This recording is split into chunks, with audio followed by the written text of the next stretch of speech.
શું બિહારમાં હવે નીતિશ સાથે ખેલા થશે? 2025ની ચૂંટણીમાં ભાજપનો ટાર્ગેટ આ વખતે 200 ને પારનો છે. એ પહેલા જાણો 2020ની એક ચૂંટણી સભામાં પૂર્ણિયાના ધમદાહામાં નીતિશ કુમાર શું બોલ્યા હતા? ये मेरा अंतिम चुनाव है, अंत भला तो सब भला.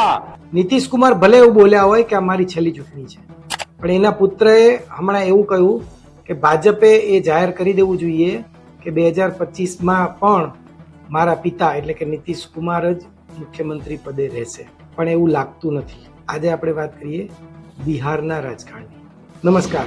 એક સમયે બિહારમાં નીતિશ હંમેશા મોટા ભાઈની ભૂમિકામાં હતા અને ભાજપ નાના ભાઈની ભૂમિકામાં, એટલે કે જેડીયુ અને ભાજપ. ધીમે ધીમે એવી પરિસ્થિતિ થઈ કે નીતિશ કુમાર હવે નાના ભાઈની ભૂમિકામાં આવી ગયા છે. નીતિશ આવતી ચૂંટણીમાં મુખ્યમંત્રી બનશે કે કેમ એ પણ એક શંકા છે.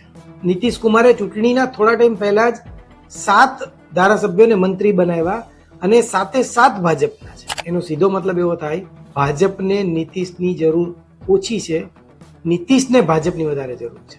પહેલી વાર બિહારમાં એવું થયું છે કે 36 મંત્રીમાંથી 21 મંત્રી હવે ભાજપના છે. સ્વાભાવિક છે કે ચૂંટણીના થોડા સમય પહેલા જ જે ફેરફાર થયો એટલે આમાં જ્ઞાતિનું ફેક્ટર ધ્યાનમાં લેવાયું છે. યાદવ અને કુર્મી ફેક્ટરને ધ્યાનમાં રાખીને મંત્રીઓ બનાવવામાં આવ્યા છે.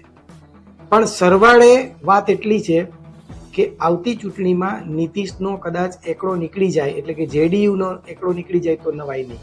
બિહારમાં 27% ઓબીસી છે. આખો વિડિયો જોવા માટે ડાઉનલોડ કરો દિવ્ય ભાસ્કર એપ.